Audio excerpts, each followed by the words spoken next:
Le rompieron el brazo, pero se olvidaron de que un SEAL no necesita dos para pelear. El ruido fue seco. No fue un grito, ni una orden. Fue un crujido corto que ocupó la sala como si alguien hubiera volteado una página con demasiada fuerza.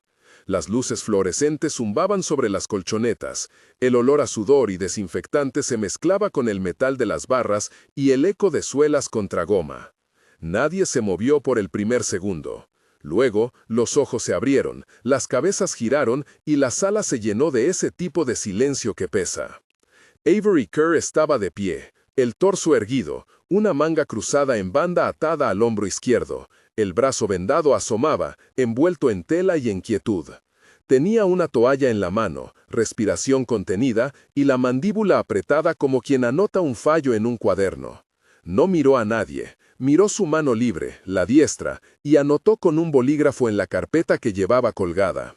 Ajustar entrada de cadera, reducción del torque en palanca cruzada. El sargento Cole Braden sonreía con la suficiencia de quien cree que un empujón verbal es la única prueba que necesita para mantener la jerarquía. Braden había excedido los límites en un ejercicio, aplicado un torque que quedaba fuera del protocolo, una presión lateral en la muñeca con giro exagerado, una maniobra que para muchos era una línea que no debía cruzarse. Lo cruzó. El crujido fue la comprobación silenciosa de que esa línea había sido violada. Los reclutos atrás murmuraban, algunos se reían con nerviosismo, otros cambiaban de postura. Petty Officer Marsh apuró un paso, miró a Avery con una mezcla de alarma y deferencia, y apenas rozó el brazo vendado con la punta de los dedos. No había histeria, había una precisión fría. Analizar, registrar, responder. Avery nunca había buscado espectáculo, su nombre no vivía de ruido, lo que buscaba era orden. Había sido formada para corregir lo que está fuera de lugar, no para gritar. Tomó su tiempo, se apartó unos pasos, dejó la carpeta sobre un banco y con la mano libre limpió la humedad de la frente. Cada gesto suyo estaba medido, como un ajuste mecánico. Cuando habló, su voz fue baja, controlada, ninguna floritura, ninguna súplica. «Informe a la enfermería», dijo, y su tono no admitía negociación. «Yo mismo redactaré la notificación». Braden frunció las cejas, como si esperaba otro tipo de respuesta. Lágrimas, excusa, retraimiento. En su lugar, hubo un acto administrativo, un registro. Esa fue la primera herida para muchos. La humillación no vino de un arrebato, sino de la negativa a entrar en la narrativa que él quería imponer. Si esperaba lágrimas o furia, falló. Si esperaba que ella proclamara su impotencia, también falló también. Al día siguiente, la base tenía su propio rumor de guerra. La historia ya había empezado a cambiar de manos en la mess hall mucho antes de que la hoja de servicio oficial llegara al escritorio del comandante. En el banco de madera, entre el sonido de cubiertos y la transmisión estática de un noticiero barato, saltaba la versión aumentada. Braden se pasó.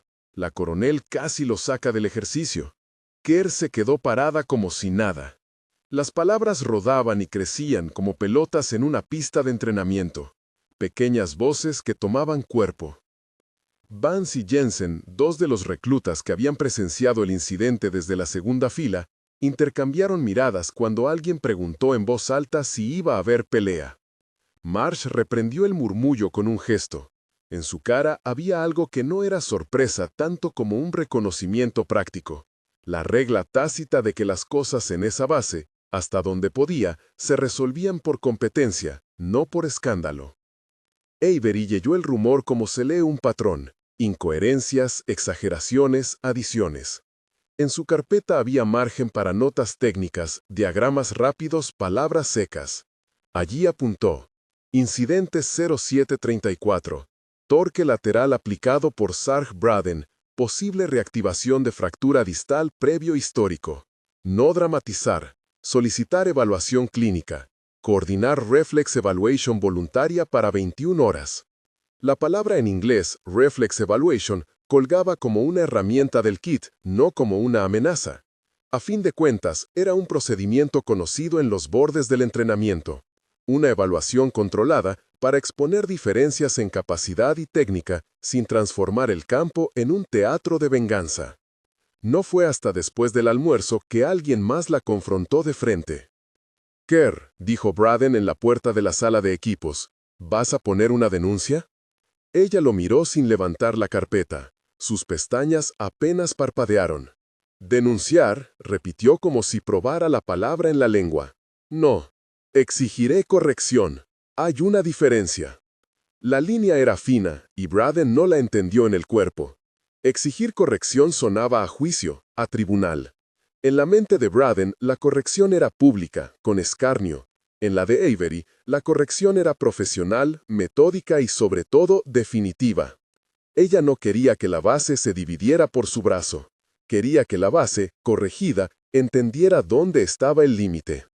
Esa noche, mientras las duchas exhalaban vapor y la base se iba quedando en una rutina de pasos programados y luces bajas, Avery cerró las puertas de su pequeña oficina y desplegó mapas mentales sobre la mesa. No usó palabras grandilocuentes, usó medidas y ajustes. En una hoja escribió: adaptación de cadenas cinéticas, uso predominante del lado derecho, ajustes en agarre proxim y puntos de apoyo bajo carga rotacional.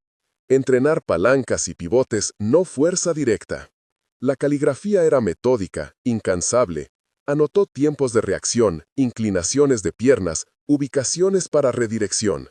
Fue un dibujo técnico, la receta de alguien que convierte limitación en palanca. En la oscuridad de su despacho, sonó la radio de la base con un pitido tenue. El reflejo en la ventana le devolvió su propia figura, alta, hombros cuadrados, vendaje que marcaba la diferencia. Recordó por un instante otro lugar, otra hora, una playa cubierta de humo, una línea de arena donde el mundo parecía comprimido. No detalló, porque no necesitaba explicar su pasado para sostener su presente. Fue suficiente con recordar la sensación de tener que improvisar con lo que quedaba. Esa sensación era antigua. Era compañera. Avery sabía de técnica. Lo que le faltaba a su brazo tenía que ser compensado por ajuste de palancas, por leer los movimientos del oponente y anticipar. Así había funcionado toda su carrera.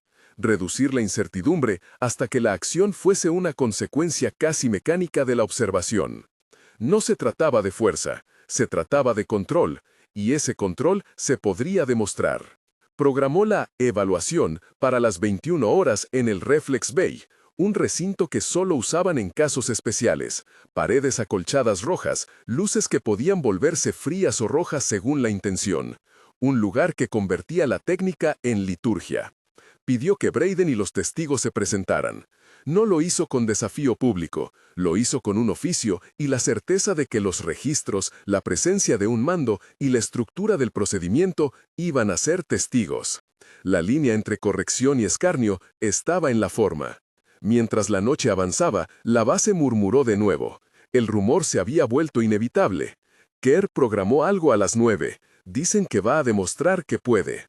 Las voces llenaron el comedor hasta el punto en que algunos miembros del staff trataban de mantener la normalidad. Command Center recibía mensajes discretos. El comandante Ronan Tate, un hombre que prefería las soluciones administrativas a los gestos ruidosos, consultó los documentos. Tate no amaba los espectáculos, pero tampoco permitía que un miembro de su plantilla sea puesto en posición de riesgo sin consecuencia. Esa era la otra regla. La institución, cuando detectaba un fallo en su cultura, tenía que corregirlo.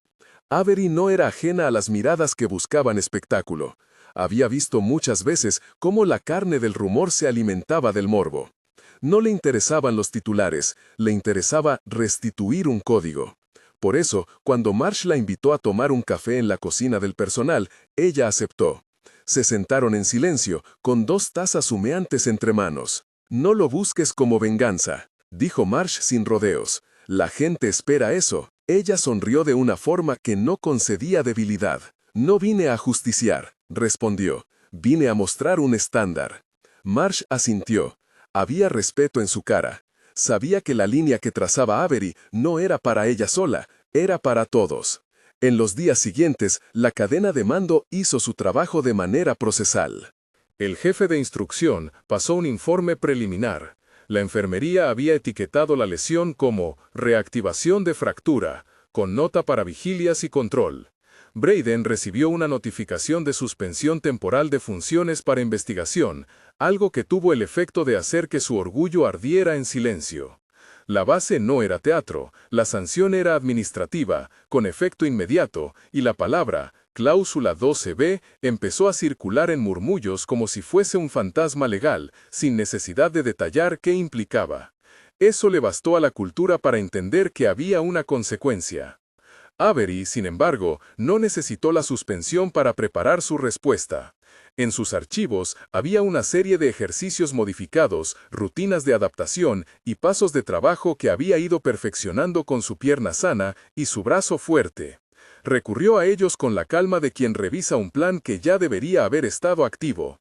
Escalas de resistencia, patrones de redirección, simulaciones de agarre con palancas, pivotes que nulificaban el impulso directo. No inventó nada, ajustó lo conocido. A la hora de entrenar, la base tenía un lenguaje propio. El crujir de los neoprenos, el roce de velcros, el soplo del aire en la máscara, pasos que se repiten hasta que son automáticos. Avery trabajó de noche, cuando los demás dormían o cerraban los ojos. Era una figura solitaria que se movía con la exactitud de un metrónomo. Se concentraba en pequeños gestos, cómo colocar la cadera para absorber el torque vertiginoso, cómo plantar la pierna para redirigir el impulso, cómo usar una muñeca fuerte para canalizar fuerza sin necesidad de brazo izquierdo. Lo que para muchos sería improvisación, para ella fue sistematización. En una libreta, pegó recortes, dibujó líneas y anotó tiempos. 1. Entrada de cadera a 30 grados para redirección. 2. Control de muñeca con agarre proximal para evitar palanca completa. 3. Uso de contrapivote del hombro derecho para desactivar empuje lineal. No eran instrucciones para un genio violento, eran protocolos de una persona que creía que la disciplina recobraba el orden. Y sin embargo, en la base había otra voz que giraba alrededor de su nombre, la de quienes interpretaban la escena como un ajuste personal. En la mess hall, una voz le espetó a otra: Kerr va a humillar a Braden.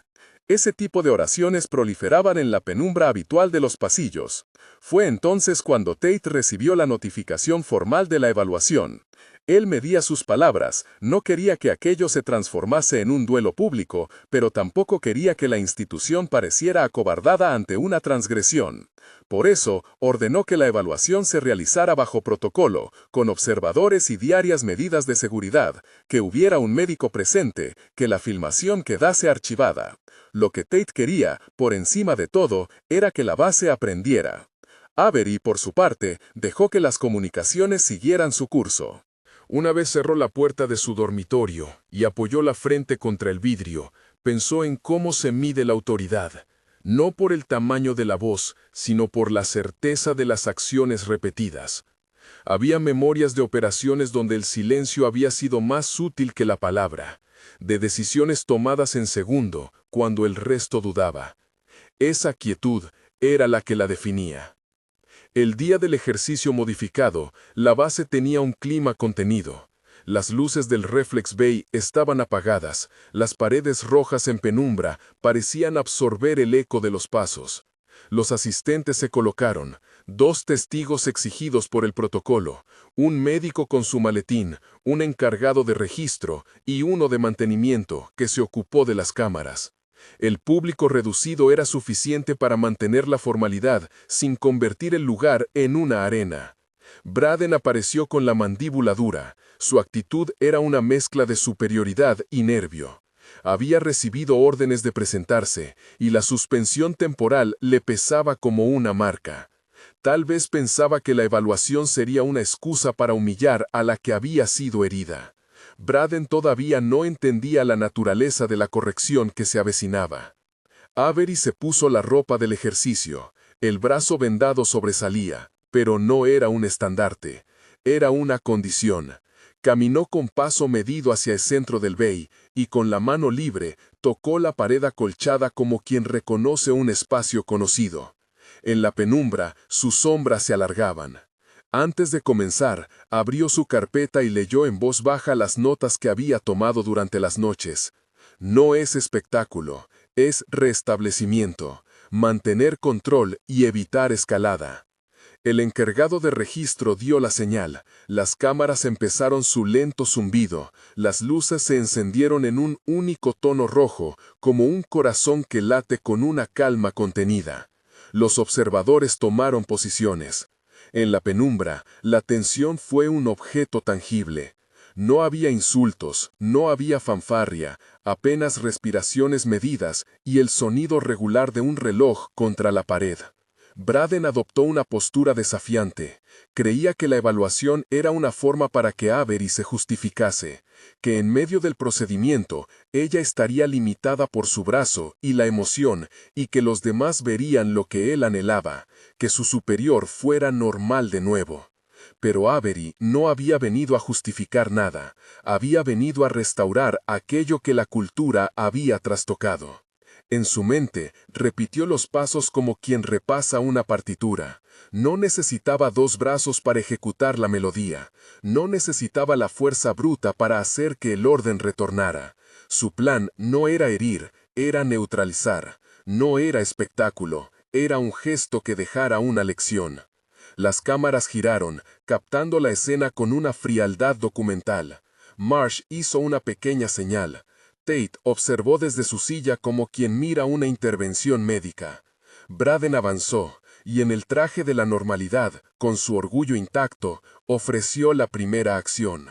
Avery respondió con la calma de quien sabe qué palancas mover sin entregar fuerza innecesaria. Utilizó su cadera, su inclinación, su pie plantado como punto de apoyo. Redirigió. No hubo brutalidad, hubo técnica. Un desvío, un control en la muñeca, un pivote que dejó al rival fuera de su propio impulso. Braden perdió el eje. No fue una caída sonrojante, fue una desconexión del movimiento que él esperaba. Los otros marines que habían creído el rumor de la humillación no supieron qué hacer con esa contención. El ejercicio que esperaban como un espectáculo se convirtió en una lección silenciosa. Avery continuó con los ejercicios, uno tras otro. No usó el brazo lesionado para imponerse, lo colocó como un recordatorio de control. Cada maniobra fue un mensaje. La fuerza sin control era una amenaza. La técnica era el camino para neutralizarla. Ella no buscó la victoria personal, buscó restaurar un estándar. Cuando terminó, nadie aplaudió. No hacía falta, había una comprensión nueva, muda pero clara, en los rostros de los presentes. Al final, Tate pidió que se guardaran las grabaciones y elevó una nota que haría eco en la administración. La suspensión de Braden quedaba justificada por uso de maniobra no autorizada. La investigación continuaría y la base revisaría sus protocolos de entrenamiento en un período inmediato. No hubo fanfarria para Avery, hubo reconocimiento técnico y formal, lo que para ella era más valioso. Reconocimiento público era ruido, un reconocimiento en acta era cambio. Pero la historia todavía no estaba cerrada. Mientras las sombras del Reflex Bay se diluían y la luz volvía a su normalidad, las conversaciones internas empezaron a pensar en consecuencias. Algunos postulaban que el incidente era aislado. Otros decían que era síntoma de algo más profundo. Una cultura que toleraba gestos fuera del marco hasta que alguien, de manera contenida, puso el límite. Tate sabía que las sanciones y las regulaciones eran solo parte del remedio. La recalibración real requería tiempo y disciplina sostenida. Avery salió del bay con la carpeta cerrada. El vendaje en su brazo ya no era el centro de la escena, era una herramienta. Caminó por el corredor, el eco de sus botas medidos, y en su rostro no había júbilo ni tristeza. Había serenidad. Al pasar por el comedor, notó que las conversaciones bajaron a un murmullo, no por miedo, por respeto. Fue un reconocimiento que no necesitó palabras. Esa noche, en la quietud de su habitación, Avery dejó la carpeta sobre la mesa y miró por la ventana. Las luces de la base eran pequeños puntos en el horizonte, órdenes alineadas en retícula. A veces, pensó, la autoridad se restablece con procedimientos y con la firmeza de alguien que no grita. Otras veces se restablece con la evidencia silenciosa de una técnica aplicada sin fanfarria. Ella había elegido lo segundo. Mientras cerraba los ojos, anotó en la última página de su libreta: revisión post-evaluación, proponer taller sobre límites tácticos. Aula obligatoria. 1. Definición de maniobras prohibidas. 2. Simulación de reacciones institucionales. 3. Registro y seguimiento. Su escritura era firme. Había un plan de seguimiento. Había una intención de cambiar cultura, no solo de castigar a una persona. En los días que siguieron, la base cambió en matices. La conversación en el comedor se volvió menos inclinada al rumor y más a la técnica. En los entrenamientos, los instructores repitieron la importancia de la seguridad y la contención. Braden cumplió su suspensión con la cabeza gacha, y en el silencio se dijo que tendría que trabajar para recuperar confianza, no solo su puesto. Tate ordenó una revisión de ejercicios. Marsh se ocupó de que los registros se mantuvieran accesibles y limpió cualquier dato que pudiese dar pie a especulación. Pero en la mente de muchos, la pregunta persistía: ¿qué se hace cuando la agresión aparece en la rutina y el sistema parece tolerarla hasta que un miembro decide delinear un límite? Avery había respondido sin ruido. Había mostrado que la competencia y la disciplina eran formas de autoridad que no dependían de fanfarria. Había dejado además una marca en el aire: el conocimiento de que la base podía corregirse. No todo, sin embargo, estaba resuelto. Había fricciones, acuerdos implícitos y sensibilidades. La investigación administrativa continuaba su curso, con mesas llenas de informes, firmas y citas. Braden pedía revisiones. Algunos querían reconciliaciones, otros exigían sanciones más duras. Los reclutas observaban con ojos que iban cambiando de curiosidad a algo más parecido a comprensión. Avery, por su parte, siguió con su rutina. No buscó protagonismo. Su enfoque era práctico: talleres, revisiones, pequeñas correcciones que sumaran. No quería que la historia se quedara en el hecho aislado de su brazo. Quería que la base comprendiera su responsabilidad colectiva. Eso, para ella, era la esencia de la disciplina: no permitir que una sola transgresión defina lo que cada uno estaba dispuesto a tolerar. Cuando por fin el calor de la tarde comenzó a caer y las sombras se estiraron largas sobre la pista de entrenamiento, Avery se detuvo ante la entrada del Reflex Bay. Había dejado en la mesa una nota para Tate: propuesta, protocolo de evaluación Reflex formalizada. No pidió aplausos, no los esperaba, solo orden, solo calibración. Abrió la puerta con cuidado, y el interior olía a goma y a limpieza. Las paredes rojas reflejaban la luz que quedaba. Allí, en la penumbra, se volvió a encontrar con el rastro del día: marcas en la colchoneta, la huella de pasos, el silencio que aún llevaba la vibración de la técnica aplicada. Había algo en ese silencio que no era vacío, era la oportunidad de que todo quedara en su sitio. En el borde de la alfombra, apoyada en la pared, inquieta pero firme, la carpeta quedó abierta otra vez. En su primera hoja, la frase repetida como un mantra técnico: un SEAL no necesita dos para pelear. Y con eso, Avery dejó que la noche hiciera su trabajo. Cicatrizar sin prisa, reparar con la precisión de quien sabe que la disciplina es el verdadero músculo de una institución. El eco de pasos llegó desde atrás. Alguien cerraba, alguien abría, alguien hablaba a media voz. La base seguía, y con ella las piezas de una cultura que empezaba a moverse hacia el orden. Pero todavía quedaban preguntas sin cerrar: el alcance de la sanción, la respuesta de Braden una vez que volviera a la rutina, la manera en que los reclutas incorporarían la lección. Avery se alejó sin mirar atrás. No necesitaba ver la reacción inmediata. Sabía que la restauración era un trabajo lento de ingeniería social. La noche, mientras tanto, guardaba su pulso. En una sala de registros, un técnico archivó la grabación con manos eficientes. En la enfermería, una enfermera releyó el parte y marcó seguimiento. En la oficina del comandante, Tate bosquejó una nota para el consejo: revisión de protocolos y propuesta de un seminario obligatorio. Las acciones administrativas se movían como engranajes. La cultura se incentivaba a cambiar por medio de ellas. Y en la penumbra que seguía, en esa sala donde el rojo aún respingaba en las paredes, un eco quedó vibrando. La idea de que la disciplina silenciosa, aplicada con técnica y con principios, podía restablecer límites sin necesidad de convertir la escena en espectáculo. Era una noción que calaba hondo, más allá del caso particular. Avery apoyó su mano libre contra la pared y cerró los ojos por un segundo. No era victoria lo que sentía, era cumplimiento. Había hecho lo que tenía que hacer. Transformar un episodio de violación de protocolo en una oportunidad para recalibrar la institución.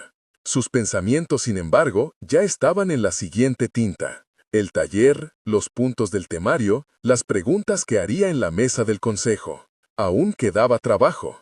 Al salir al corredor, la luz la recibió como siempre, fría, ordenada. Por fuera, la base parecía igual. Por dentro, algo se movía. Un respeto nuevo, no himno ni estatua, sino la constatación práctica de que la autoridad se sostiene con competencia y límites. La frase volvió en su mente una vez más, sin ruido. Un SEAL no necesita dos para pelear.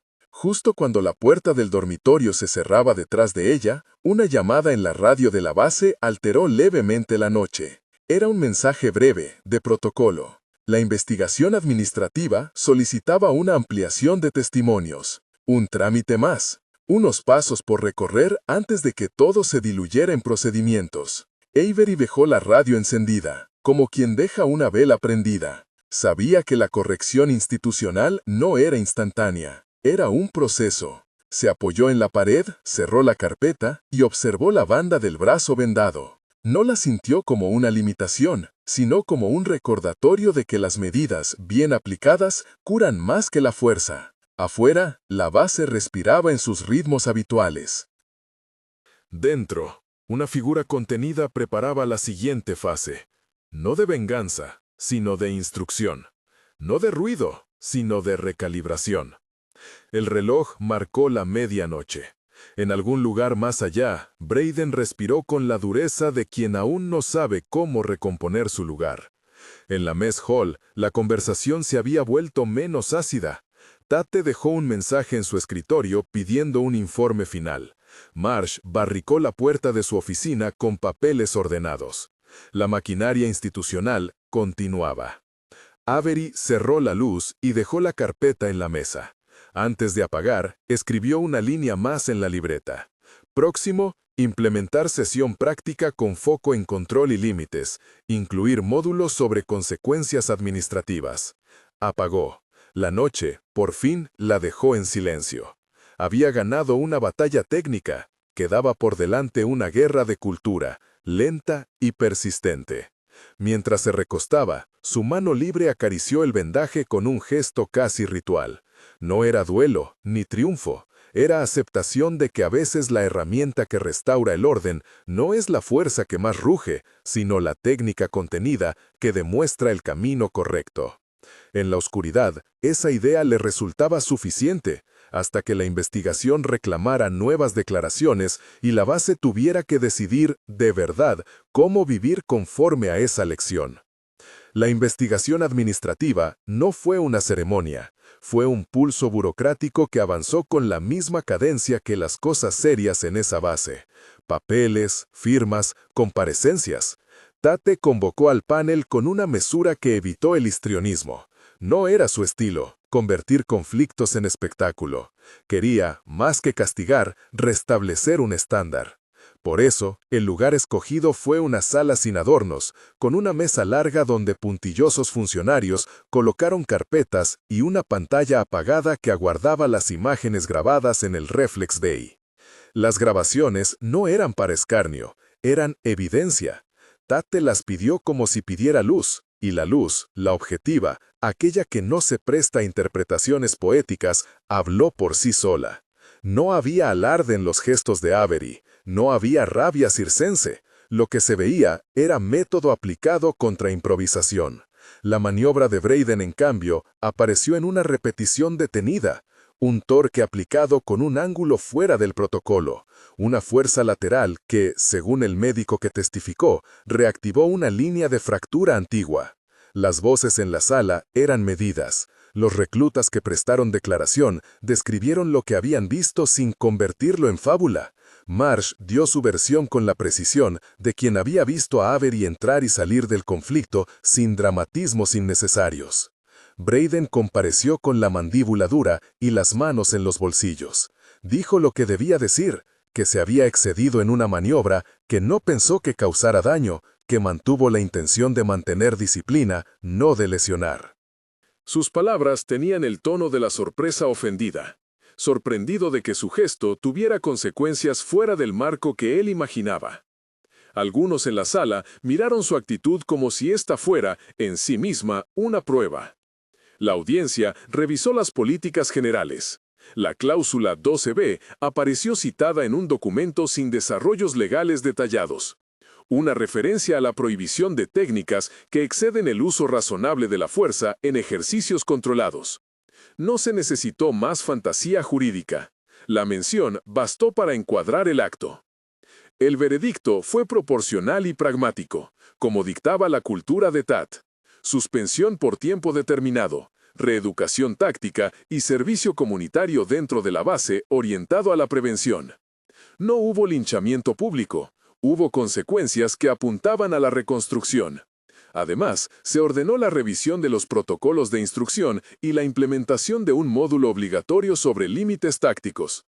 Braden, le dijeron, debía pasar por un entrenamiento dirigido por instructores externos y un seguimiento psicológico. La decisión no buscaba humillarlo, buscaba que su error no se repitiera. Para algunos, la sanción pareció blanda. Para otros, suficiente. Lo que importó fue que la institución había actuado. TAT sabía que la letra de una sanción era solo el comienzo. La cultura no se cambiaba por edictos, sino por prácticas sostenidas. Por eso, insistió en que las filmaciones quedaran archivadas y en que se programaran sesiones de revisión para todo el personal. Quería generar un cambio que no fuera performativo. Avery asistió a la audiencia como quien va a certificar que se han cumplido unos hechos. No buscó dramatizar su situación. Su testimonio fue técnico preciso. Explicó los efectos de la maniobra en términos de biomecánica y riesgo, y subrayó la necesidad de protocolos claros. Sus palabras tuvieron la frialdad de quien prefiere que los hechos hablen. No pidió sanciones desproporcionadas. Exigió lo que ella consideraba reparación de un estándar: transparencia, seguimiento y educación. Cuando la sesión terminó, no hubo vítores. Hubo, en cambio, un cuaderno más con otra nota. TAT, al cerrar el expediente, solicitó que Avery liderara la elaboración de un temario para las nuevas jornadas de formación. Ella pensó por un segundo que podía negarse, que el gesto podría interpretarse como protagonismo, pero no lo hizo. Sabía que si no participaba, la oportunidad se perdería. Aceptó con la misma medida con la que ejecutaba una maniobra, sin ruido, con previsión. Los días siguientes fueron de trabajo lento. Avery redactó un esquema que no buscaba palabreos sino procedimientos, definiciones de maniobras prohibidas, criterios de evaluación de riesgo, rutinas de práctica segura y el diseño de ejercicios que fomentaran control sobre fuerza. Propuso además simular escenarios de escalada donde el objetivo fuera la neutralización sin lesión, es decir, ejercicios que premiaran redirección y pivotes en lugar de empuje directo. En el fondo, su plan era pedagógico: cambiar hábitos mediante la repetición de alternativas técnicas seguras. La primera sesión que impartió no fue un espectáculo. Fue una clase de instrucción que transcurrió en penumbra hasta que las luces se fueron afinando. Reunió a los instructores y a los reclutas veteranos y, por petición de Tate, también invitó a Braden. Su presencia generó una tensión sutil, una energía que no se divulgaba en voces, pero que se sentía en la disposición de los cuerpos. Braden asistió con la cabeza baja y la actitud de un hombre consciente de que debía reconstruir más que su reputación, su comportamiento. Avery comenzó la sesión con una frase que no buscaba halagos. Habló de la diferencia entre aceptar riesgos calculados y tolerar improvisaciones que ponen a la gente en peligro. Explicó, con ejemplos técnicos, cómo una simple alteración de ángulo puede convertir una maniobra en una lesión. No fue condescendiente, fue didáctica. Luego, mostró ejercicios adaptados para personas con limitación de un lado del cuerpo, desde variaciones de agarres hasta uso de apoyo de cadera y de contrapivotes. Nada de aquello era heroico, era práctico. Los reclutas escucharon con atención. Para muchos, la sesión fue un despertar. Antes, la dureza se presentaba como sinónimo de autoridad. Ahora, aprendían que la autoridad real consistía en preservar la capacidad de operar de todos. Braden escuchó en silencio. En un momento, lo propuso. Pidió a Avery que lo acompañara a ejecutar un ejercicio controlado, una simulación donde él debía dirigirse a un punto de agarre moderado y ella lo neutralizaría con su mano sana. La escena no fue una revancha, fue una lección para ambos. Braden se movió con respeto. Avery lo detuvo con una redirección que no humilló, sino que expuso la diferencia entre impulso y control. Al terminar, nadie celebró. Algunos intercambiaron miradas difíciles, otros notas en sus libretas. La reeducación tuvo un efecto tangible en la rutina diaria. En los entrenamientos, los instructores empezaron a repetir la máxima de Avery: calibrar antes de imponer. La frase se dijo con la misma frecuencia que los comandos. Se implementaron listas de verificación previas a ejercicios de contacto, y la enfermería pasó a formar parte activa de la planificación. Las grabaciones de las sesiones se archivaban con índices y se analizaban semanalmente. Las políticas dejaron de ser papeles y se convirtieron en prácticas. Braden, por su parte, se encontró en un lugar incómodo, pero necesario. Tuvo que reconstruir confianza mediante trabajo repetido y humildad. Cumplió la suspensión y cuando volvió a las órdenes, pidió voluntariamente pasar por los módulos de reentrenamiento junto a su escuadra. Un gesto que, para algunos, pudo haber sido impuesto. Para él, fue un reconocimiento tácito de un error. En privado, se le vio limpiando material, revisando notas y pidiendo a Avery, en voz baja y con la reserva que todavía le costaba, que lo observe en prácticas para corregir su postura. Ella accedió. No por compasión, por disciplina. Corregir errores era una forma de fortalecer la unidad. No todo cambió de inmediato. Había resistencias, conversaciones en pasillos, quienes decían que antes la dureza forjaba carácter. Algunos veían las nuevas reglas como una amonestación a su propio instinto. Pero con el tiempo, la diferencia se notó en resultados. Menos incidentes improvisados, mayor porcentaje de finalizaciones de ejercicios sin necesidad de intervención médica, y un clima donde la prevención dejó de ser palabra técnica para ser hábito. Mientras la estructura institucional se ajustaba, Avery continuó con su trabajo callado. Propuso ejercicios de resiliencia táctica, no para engrandecer el pasado, sino para preparar a quienes pudieran encontrarse limitados por heridas en el futuro. En su temario, incluyó módulos psicosociales, cómo lidiar con la exposición al rumor, cómo mantener la autoridad sin recurrir al poder físico. Para Avery, la disciplina no era solo técnica, era cultura. La prensa interna de la base publicó una nota corta sobre la revisión de protocolos. No hubo sensacionalismo, simplemente un comunicado que recogía la acción administrativa y la propuesta de formación.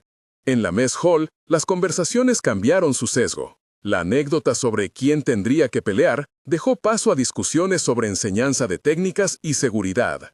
Los reclutas comenzaron a hacer preguntas más precisas durante las sesiones, y las charlas de sobremesa se llenaron de términos que la base antes no usaba con la misma frecuencia: redirección, puntos de apoyo, cadena cinética. Avery, a su vez, vio cómo su rol se transformaba sin convertirse en algo grandioso. Llevó adelante talleres, supervisó que las grabaciones se utilizaran con criterio y propuso un informe que Tate presentó ante el Consejo de Mando.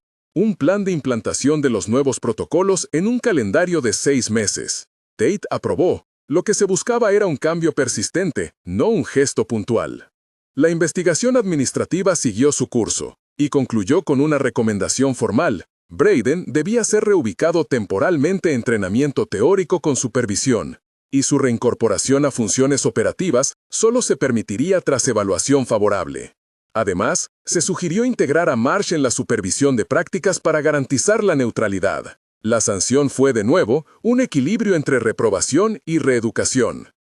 Cuando Braden recibió la notificación final, se vio en su rostro algo parecido a una resignación madura. No hubo escenas de expiación pública, hubo pasos discretos hacia la reconstrucción profesional. Pasó a impartir clases sobre gestión del estrés en ejercicios de contacto y, con el tiempo, a enfocarse en tácticas que priorizaban la prevención. Su orgullo quedó herido, pero con la herida vino la disciplina de rehacerlo con otra base, la técnica y el control. Los meses que siguieron mostraron matices. Algunos reclutas que habían sido testigos directos del incidente se convirtieron en promotores del cambio. Vance y Jensen, que al principio intercambiaban miradas entre la incredulidad y la curiosidad, pasaron a ser asistentes en los talleres que Avery gestionaba. Marsh consolidó su papel como puente entre enfermería y entrenamiento. Y Tate mantuvo una vigilancia administrativa que fue cada vez más técnica y menos retributiva. En la base, los entrenamientos se volvieron más consistentes. Las listas de verificación previas y las grabaciones de sesiones se convirtieron en rutina. La policromía de anécdotas se extinguió en favor de la práctica repetida.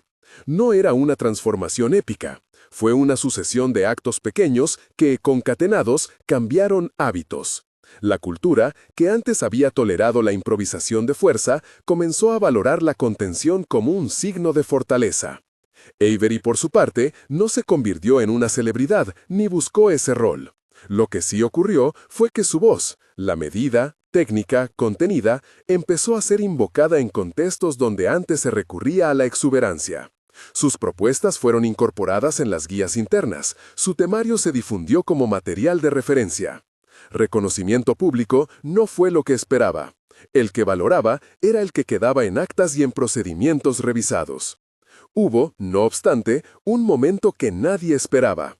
Un joven recluta, en una sesión de evaluación, sufrió un recelo que pudo derivar en un uso de fuerza excesiva por parte de su compañero. El episodio fue breve y controlado, y la intervención del instructor fue inmediata. En el informe posterior, se destacó que la cultura, en su nueva forma, permitió una intervención temprana que evitó una lesión. Ese episodio fue citado como ejemplo de éxito. La prevención ganó por su capacidad de reducir daños.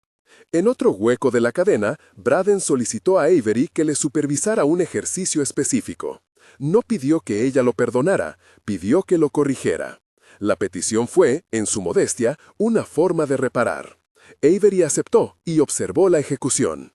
Corrigió su postura, no con dureza, sino con la precisión que había enseñado. Él escuchó. No hubo abrazo teatral, hubo trabajo. Y ese trabajo, con el tiempo, comenzó a recomponer su lugar en la estructura. La base no quedó libre de tensiones. Algunos miembros nunca olvidaron el episodio, y otros reactivaban la historia en conversaciones privadas para reafirmar la dureza pasada. Pero la prevalencia del nuevo modelo creció, no por decreto, sino porque produjo mejores resultados y menor riesgo procesal. Las mejores prácticas se convirtieron en hábito. Y en el fondo, la idea que había impulsado a Avery, que la competencia valida la autoridad, empezó a calar. El epílogo no fue una escena grandilocuente. Fue un verano templado, con entrenamientos al amanecer y sombras alargadas en las pistas. Avery caminaba por el borde del Reflex Bay y veía cómo la nueva normalidad se practicaba sin que nadie hiciera referencia directa al incidente que la había precipitado. Vance corregía a un novato en una técnica de redirección. Marsh revisaba registros. Tate, desde su despacho, recibía informes que mostraban un descenso en incidentes de imprudencia. Una tarde, mientras Avery cerraba el informe final sobre la implantación de los módulos, vio en la base una escena que le fue suficiente. Un grupo de reclutas, ajenos a la historia que había impulsado el cambio, discutía la importancia de medir la fuerza en función del contexto, no como una limitación de voluntad. No había ruido heroico, solo práctica. Esa constatación fue su recompensa, una transformación que no dependía de su figura, sino de la repetición de hábitos correctos. Antes de marcharse a su turno nocturno, pasó por la sala donde Tate solía revisar los archivos.